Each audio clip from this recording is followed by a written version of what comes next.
Oleh kerana itu disebut di hadis yang qudsi, as-sawmu li wa ana ajzi bih, puasa itu untukku. Kenapa di sini ibadah puasa khususnya dinamakan puasa itu untukku, kata Allah. Ini hadis qudsi. Kenapa hanya ibadah puasa yang disebut untukku, padahal semua ibadah sebenarnya qul inna salati wa nusuki wa mahyaya wa mamati lillahi rabbil alamin. Karena rahasia puasa beda sama ibadah-ibadah yang lain. Salat bisa jadi riya, haji, umrah, bacaan Quran, bersedekah, walaupun kita berusaha ikhlas, menjaga ikhlas, tapi ada namanya bisikan-bisikan syaitan berusaha menjadi amal kita riya. Kecuali puasa, orang pun walaupun kita bohong, kita berkata berpuasa, tak ada yang tahu kita puasa enggak. Bisa sambil wudu terus minum, dan di sebelah kita dia fikir kita, tapi separuhnya buang, separuhnya minum. Bisa jadi. Oleh karena itu Allah rahasiakan pahalanya. Semua amal saleh dibalas oleh Allah 10 kali lipat, kecuali puasa. Sampai kata ulama, batasnya tidak ada yang tahu. Kembali kepada murni ikhlas kita. Oleh kerana itu kesempatan untuk kita mengisi 10 hari pertama, di antara lain, kalau kita tidak sempat tahun ini haji umrah, alhamdulillah ada kesempatan kita mengisi berpuasa. Mulai dari hari pertama, sebenarnya mulai hari ini. Kalau tidak sempat, belum tahu, belum isbat, belum ada info, boleh mulai besok. Di 10 hari pertama sangat utama untuk beramal saleh. Sampai Allah sendiri bersumpah dalam 10 hari pertama Dzulhijjah itu, sebagaimana firman Allah, wal fajri wa layalin 'ashr. Walaupun ada berbeda pendapat antara ulama, penjelasan walayalin 'ashr, malam-malam yang 10, sebagian ahli tafsir menjelaskan yang dimaksud adalah 10 malam akhir Ramadan. Tapi sebagian besar dari ahli tafsir yang dimaksud adalah 10 pertama bulan Dzulhijjah, sebagaimana penjelasan Imam Ibnu Katsir rahimahullah. Ini hadis sahih yang diriwayatkan Imam Bukhari, hadis Abdullah bin Abbas radhiyallahu anhuma. Di sini hadis yang menjelaskan saking mulia 10 hari pertama, Allah Subhanahu wa taala paling cinta amal-amal salih di dalam hari-hari 10 tersebut. Contoh, kalau anda suka salat sunnah, duha dan yang lain-lain, Allah lebih cinta salat duha di 10 hari pertama Dzulhijjah. Jauh lebih besar pahalanya. Yang saya ambil hikmahnya, wallahu a'lam, khusus bagi jamaah yang tidak berhaji, Allah memberikan kesempatan supaya bisa mendapatkan nilai ibadah haji walaupun tidak mampu berhaji. Oleh karena itu Allah jadikan 10 hari pertama sangat agung dan mulia, bukan hanya untuk jamaah haji, tapi juga boleh selain jamaah haji. Rasulullah sallallahu alaihi wasallam bersabda, "Ma min ayyamin al-'amalu as-salihu fiha ahabbu ila Allah min hadhihi al-'ashr." Sampai dijelaskan tidak ada hari-hari yang di dalamnya amal salih yang paling dicintai Allah hanya di 10 hari pertama. Saking mulia jamaah sekalian, Bapak Ibu, saking mulia 10 hari pertama, muncul berbeda pendapat antara ulama, mana yang lebih afdal? Apakah 10 malam terakhir Ramadan atau 10 pertama Dzulhijjah? Ini merubah tanda apa? Saking ada perbedaan pendapat, berarti betul-betul 10 hari pertama itu jelas mulia.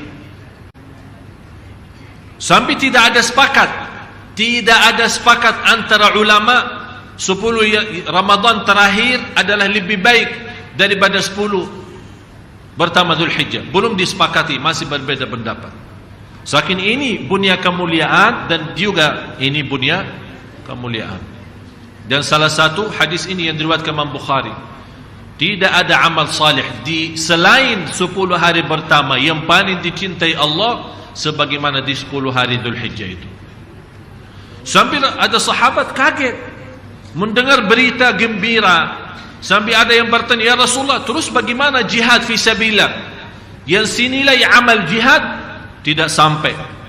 Masih amal salih lebih jauh baik daripada jihad fi sabilillah. Kecuali jihad itu orang keluar dari rumahnya dengan jiwa dan harta dan tidak balik lagi.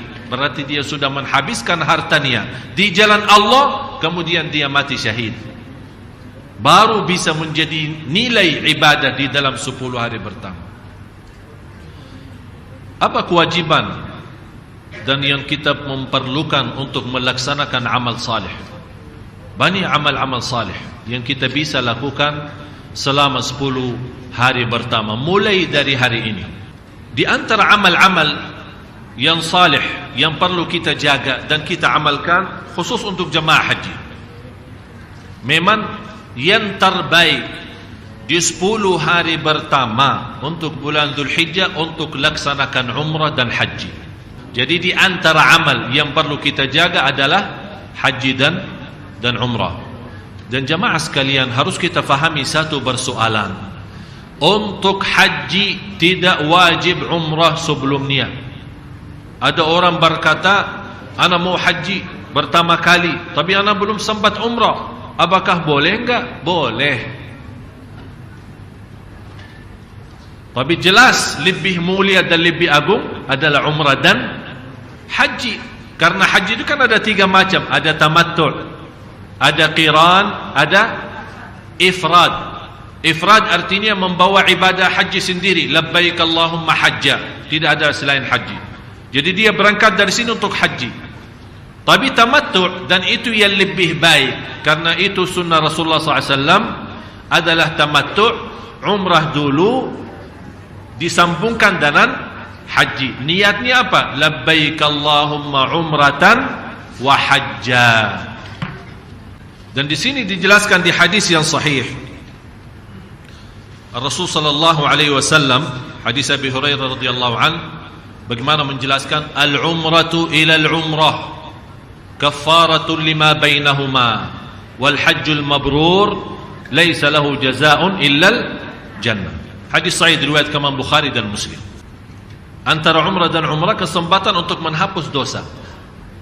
Dan ini juga salah satu dalil dasar membolehkan kita ambil umrah sesudah umrah. Umrah antara umrah sama umrah. Apakah antara umrah sama umrah 1 tahun? Berarti selama 1 tahun terhapus dosa kita. Antara umrah sama umrah yang akan datang 1 hari, berarti selama 1 hari terjamin ampunan dosa kita. Karena tidak ada satu ayat atau hadis membatasi antara umrah sama umrah harus 1 bulan, atau harus 1 minggu, atau harus 1 tahun. Tidak ada. Wal hajjul mabrur laisa lahu jazaa'un ilal jannah. Haji yang mabrur, saking mulia haji mabrur, tidak ada balasan selain surga. Yang paling nikmat haji mabrur, jalan kaki. Itu paling nikmat. Selama kita berhaji antara Safa, Marwah, kemudian Arafah, Mina, Muzdalifah, tidak pakai mobil sama sekali. Jalan kaki, pagi, siang, malam, sore, pokoknya jalan kaki. Begitu kita capek, kita bawa kemah. Tahu kemah? Model kemah kecil. Tinggal pasang, udah istirahat, makan terus lagi. Tapi nikmat. Jadi amalan yang utama untuk dilaksanakan di 10 hari pertama adalah umrah dan haji. Terus di antara amal-amal lain selain haji umrah adalah puasa. Berpuasa menjadi salah satu amalan yang indah.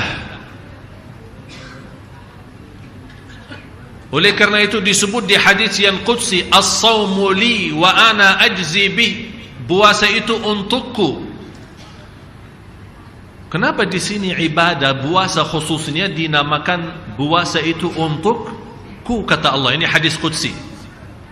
Kenapa hanya ibadah puasa yang disebut untukku, padahal semua ibadah sebenarnya qul inna salati wa nusuki wa mahyaya wa mamati lillahi rabbil alamin.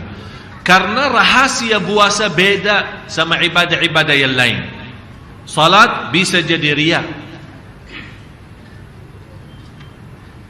haji, umrah, bacaan Quran, bersedekah, walaupun kita berusaha ikhlas, menjaga ikhlas, tapi ada namanya bisikan-bisikan syaitan berusaha menjadi amal kita riya. Kecuali puasa, orang pun walaupun kita bohong, kita berkata berpuasa, tidak ada yang tahu kita puasa enggak. Oleh karena itu Allah rahasiakan pahalanya. Semua amal saleh dibalas oleh Allah 10 kali lipat, kecuali puasa.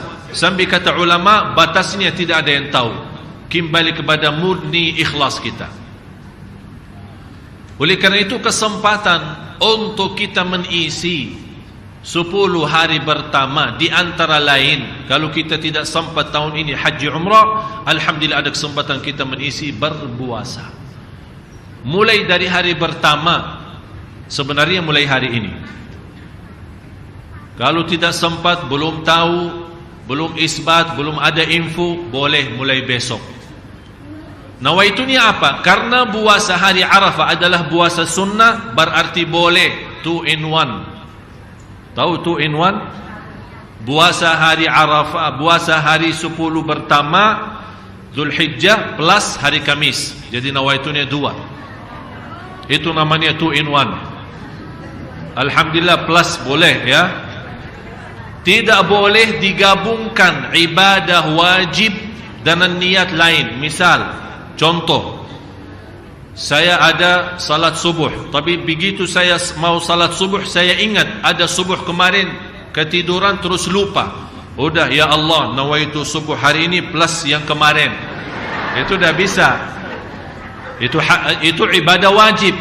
Kalau wajib tidak boleh digabung. Tapi contoh, saya begitu masuk masjid jam 11, habis saya wudu, dan ada kebetulan ada acara. Kalau saya mau laksanakan sunnah wudu, tahiyatul masjid, kemudian sunnah duha, habis waktu, dan acara orang pada tunggu. Apalagi orang itu ustaz atau orang yang membawa acara, udah masuk nawaitu 3 in 1, duha, tahiyatul masjid, sunnah wudu, 3 in 1. Udah, bismillah, Allahu akbar, salat. Semuanya terhitung dapat 3-3-nya. Termasuk puasa sunnah. Ini sekarang kita mengharapkan ada di antara bapak ibu yang suka puasa Nabi Daud. Silahkan tetap puasa Nabi Daud, tapi tambah lagi plus puasa hari 10 pertama Zulhijjah, supaya kita mendapatkan nilai ibadah 2. Ibadah puasa Daud, ibadah puasa hari Kamis, ibadah puasa keutamaan Zulhijjah ini. Malah coba lihat kabar gembira bagi orang yang suka berpuasa lillahi ta'ala. Tidak ada alasan. Satu hari fi sabilillah. Alasannya apa? Kalau ditanya, oh saya puasa hari ini karena Kamis, itu berarti ada alasan. Tapi ada orang ditanya, ente kenapa puasa? Saya puasa hari ini lillahi ta'ala. Tidak ada alasan. Cuman saya mau mendekatkan diri saya kepada Allah lewat puasa sunnah. Apa pahalanya? Coba. Rasulullah sallallahu alaihi wasallam bersabda, "Ma min 'abdin yasumu yawman fi sabilillah illa ba'ada Allahu anhu an-nar 70 kharifa." Tidak ada yang puasa satu hari karena Allah, tidak ada alasan karena sunnah atau yang lain, lillahi ta'ala, murni, akan dapat dijauhkan oleh Allah dari neraka jahanam 70 tahun. Ini baru satu hari. Hadis ini sahih, muttafaqun alaih. Jadi hadis ini yang muttafaqun alaih, orang yang puasa satu hari mendapatkan balasan oleh Allah Subhanahu wa taala, dijauhkan dari neraka jahanam 70 tahun. Oleh karena itu Bapak Ibu, kesempatan di 10 hari pertama jangan sia-sia berpuasa. ربي والإسلام ديني ومحمدا رسول الله